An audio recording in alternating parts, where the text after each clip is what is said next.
बहुत ज्यादा छानबीन की थी, मगर लेके आज तक सिर्फ दो पार्टियों ने राज किया है, कांग्रेस और बीजेपी। आप लोग जब भी देखोगे कि कांग्रेस और बीजेपी ने खास कर एससी, एसटी, ओबीसी के लिए क्या किया। परम पूज्य बाबा साहब डॉक्टर भीमराव अम्बेडकर जी ने जो आरक्षण दिया था, उस आरक्षण को भी खत्म करने के लिए वो दोनों पार्टियों ने काम किया है। अभी लेटेस्ट जो लोकसभा के इलेक्शन हुए हैं, उसमें कांग्रेस पार्टी ने ढिढोरा पीट कर कहा कि हम संविधान की रक्षा करेंगे, संविधान की रक्षा करेंगे, और संविधान की रक्षा करने के चक्कर में वो आज कितनी सीटें लेकर वहां पर पहुंच गए हैं। मैं आपसे पूछना चाहता हूं, आप हाथ खड़ा करके मुझे बता दीजिए कि अब जब आरक्षण पर सुप्रीम कोर्ट ने हल्ला बोला तो क्या माननीय मैं राहुल गांधी से पूछता हूं कि उसने एक भी बार आवाज उठाई कि हाँ, जिस संविधान के लिए मैं जो बता रहा था कि हाँ संविधान को बचाना है, उस संविधान को खत्म करने के लिए जो बीजेपी ने साजिश रची है, क्या उसको बंद करवाने के लिए कोई कहा उसने? कहीं कोई प्रोटेस्ट किया? कहीं कुछ किया? कुछ नहीं किया। बीजेपी हमेशा ही जो है वो दलित विरोधी नहीं है, वो दलितों के हक खाने वाली पार्टी है। और परम पूज्य बाबा साहब को जब आप पढ़ोगे तो बाबा साहब ने कहा था ये दोनों पार्टियां बीजेपी और कांग्रेस एक शापनाथ है, एक नागनाथ है, आपको इनसे बच के रहना चाहिए। अगर ये दोनों पार्टियों से हमको बचना है तो हमारे पास ऑप्शन क्या है? हमारे पास ऑप्शन है देश में, बाद में आप देख लीजिए, अगर कोई तीसरी पार्टी है तो वो बहुजन समाज पार्टी है। बहुजन समाज पार्टी एक ऐसी पार्टी है जो दबे कुचले लोगों की आवाज उठाती है, हर शख्स की आवाज उठाती है। माननीय बहन कुमारी मायावती जी अगर 4 बार यूपी में मुख्यमंत्री बनी है तो मैं आप सबको बताना चाहता हूं कि उसने सिर्फ एससी, एसटी, ओबीसी के लिए काम नहीं किया, उसने अपने कास्ट के लिए 10% आरक्षण दिया।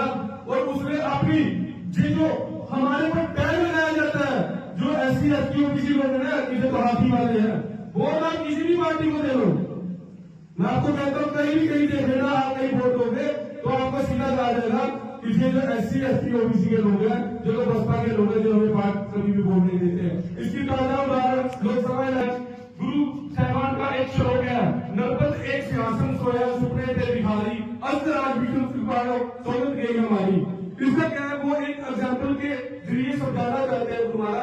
कहते हैं एक बार एक राजा होता है, वो राजा अपने सिंहासन में बैठा हुआ सो जाता है, और वो सपने में जब वो सोया होता है तो उसको अपनी चेयर में बैठे बैठे एक सपना आता है, तो वो सपने में भीख मांग रहा होता है, अंदर भीख मांग रहा होता है। तो जब उसकी आंख खुलती है तो अपने सिंहासन में बैठा होता है, तो वो देखता है कि मैं तो भीख मांग रहा था।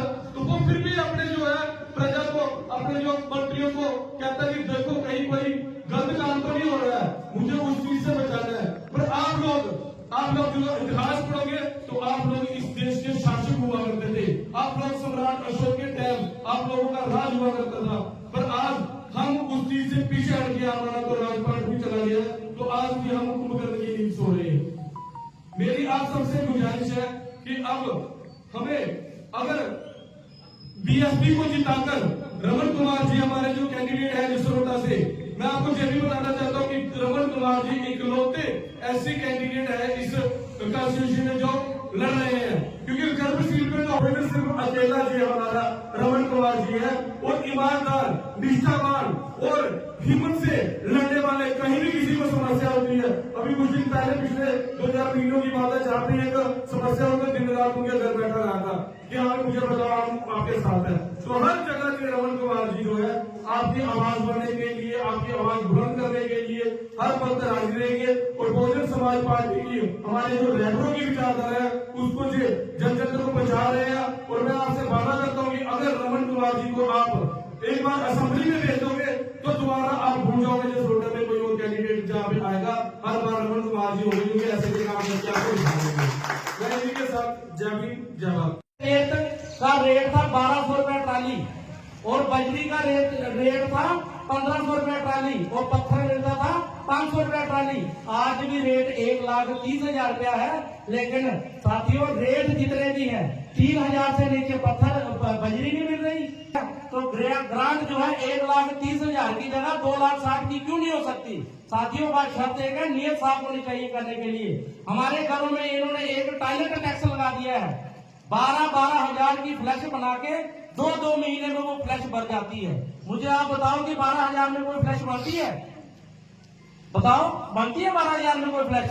साथियों कम से कम 80-90,000 रुपया चाहिए, फिर एक नॉर्मल फ्लैश बनती है। अब लोग बेचारे मजबूर हो गए, 2 महीने के बाद उनको 2500 रुपए देना पड़ता है, वो भी उनके सर पे टैक्स पड़ गया है। साथियों रोड, अभी हम ऊपर वाले इलाके में जो बड़े बड़े लीडर वादे करते हैं जहां पे आके कि हमने बहुत डेवलपमेंट की है, अंजला, दसाणु, प्रांजलि, मलिनी, ये अपना अरनोवा, सोमखल, फिर उसके बाद डाबी, कोई ऐसा गांव नहीं है जहां पे इन्होंने कोई डेवलपमेंट की है। मैंने ये मीडिया वालों को भी वहां से वीडियो बना के भेजी थी कि भाई देखो इस पे अमल करो। आज भी देखो 78 साल हो गए देश आजाद हुए, लेकिन आज भी लोग वहां पे गुलामों की तरह रहने के लिए मजबूर हैं। साथियों वहां पे कोई डेवलपमेंट नाम की चीज नहीं है। पीछे में ये आया था, ये आपका ट्यूबवेल देखा, इधर हमारे किसी साथी की डेथ हो गई थी तो पानी जहां से भी नीचे को आ रहा था, ये खतरा है बिल्कुल। और मैंने मीडिया के माध्यम से भी ये बताया था कि जितना जल्दी होता है इसको ठीक कर लो। साथियों कहने का मतलब ये है, हमें सिर्फ लड़ाते रहेंगे ये हिंदू मुसलमान के नाम पे, सिख ईसाई के नाम पे, लेकिन साथियों ये बंटवारे के सिवा और कुछ नहीं करने वाले, ये हमारे लोगों के डेवलपमेंट नहीं करने वाले। साथियों अगर आप चाहते हो कि आपकी डेवलपमेंट हो, आपकी तरक्की हो, आपका विकास हो, आपको अपने में से ही कोई अपना साथी चुनना पड़ेगा। साथियों मैं कोई बाहर का नहीं हूँ, रमन कुमार मेरा नाम है, बरनोटी में मेरे घर है, पिछले 20 साल से बहुजन समाज पार्टी के साथ जुड़ा हुआ हूँ। साथियों जो लीडर कांग्रेस से उठकर बीजेपी में भी जा सकता है, वो बीजेपी से उठकर एनसी में भी जा सकता है। याद रखना, अगर वो पार्टी बदल सकता है तो आपको भी वो बदल सकता है। लेकिन हम अपने आप को भरोसे के साथ कहते हैं कि हम जब पैदा हुए थे तब भी बहुजन समाज पार्टी में थे, आज भी बहुजन समाज पार्टी में है, और जब मरेंगे हमारे ऊपर जो ढीला कफन होगा वो भी हाथी वाला होगा, और हम जो है बहुजन समाज पार्टी की मरते दम तक सेवा करते रहेंगे।